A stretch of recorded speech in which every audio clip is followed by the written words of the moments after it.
The Los Angeles Lakers have officially bolstered their backcourt with a significant injection of toughness and defensive pedigree, announcing the signing of veteran guard Marcus Smart on Tuesday.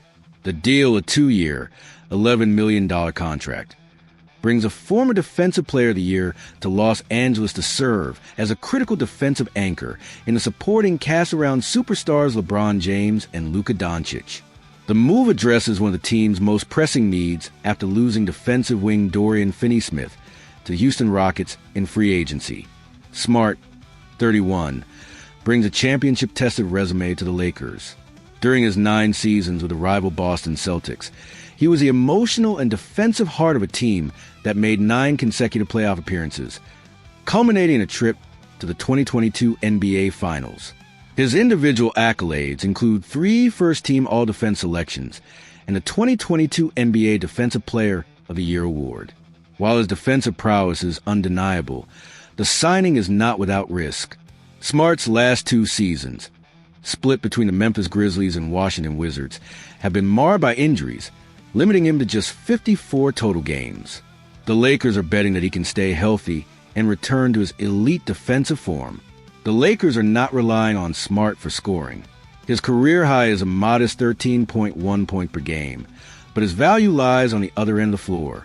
He is expected to take on the toughest perimeter assignments, providing a point-of-attack defensive presence that the team sorely lacked at times last season. This signing is the latest piece in an aggressive offseason overhaul by the Lakers front office. After acquiring center DeAndre Ayton to fill their biggest need, they also added wing Jake LaRavia and re-signed backup center Jackson Hayes. These moves are a direct response to the mandate set by LeBron James, who opted into his $52.6 million contract with a clear expectation that the front office would build a legitimate championship contender. By adding proven, tough-minded veterans like Smart and Ayton, the Lakers are sending a clear signal that they are all in on maximizing their current championship window. What if the King returned to South Beach for one last ride? It sounds like a fantasy, but according to 2 of the most respected analysts in the game, it might be the most realistic trade destination for LeBron James if things go south in Los Angeles. The Lakers season hasn't even started, but the clock is ticking. If LA isn't a legitimate title contender by the February trade deadline, LeBron's growing frustration could force a move. And now, NBA experts Bill Simmons and Zach Lowe agree on one specific landing spot where he could immediately compete for a title: his old team, the Miami Heat. Let's get straight to the proposed deal discussed on the Bill Simmons podcast. The Miami Heat would receive LeBron James. The Los Angeles Lakers would receive a package of players and picks, likely centered around Andrew Wiggins, rookie center Kel'el Ware, Norman Powell, and draft compensation. So why does this make sense? First, from Miami's perspective, this is a championship lifeline. After losing Jimmy Butler, the Heat need a star to pair with Bam Adebayo and Tyler Herro. As Bill Simmons put it, if Miami can look at their roster and say, "Holy crap, we can win the East if we turn Wiggins and everything else into LeBron James," they have to do it. A trio of LeBron, Bam, and Herro would instantly become one of the most formidable forces in the Eastern Conference. But what about the bad blood?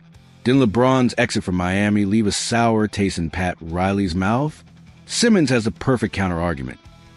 LeBron went back to Cleveland after owner Dan Gilbert wrote the infamous Comic Sans letter calling him a coward. If he can forgive that, he can certainly mend fences with Pat Riley for a clear shot at a 5th ring. Now, why would the Lakers agree to this? This is their strategic pivot. If the season is a failure, this trade allows them to hit the reset button. They would acquire a collection of expiring or movable contracts in Wiggins and Powell, clearing massive cap space to build around Luka Doncic in the near future. But the real prize for the Lakers, as Zach Lowe pointed out, is the rookie big man, Kel'el Ware. Lowe stated that for the Lakers, Ware would have to be in the play. "I'm trading arguably the greatest player ever, and I need to nail the trade. So he's the piece I think they would try to get."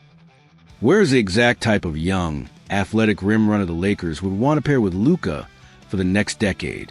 This is the ultimate win-win scenario born from a losing season. For LeBron, it's a final, legitimate shot at a title in a familiar place. For the Lakers, it's a smart, future-focused move that nets them a key young asset and total financial flexibility. So, what do you think? is this LeBron's best path to a fifth ring? And who says no to this deal? Let me know your thoughts in the comments below.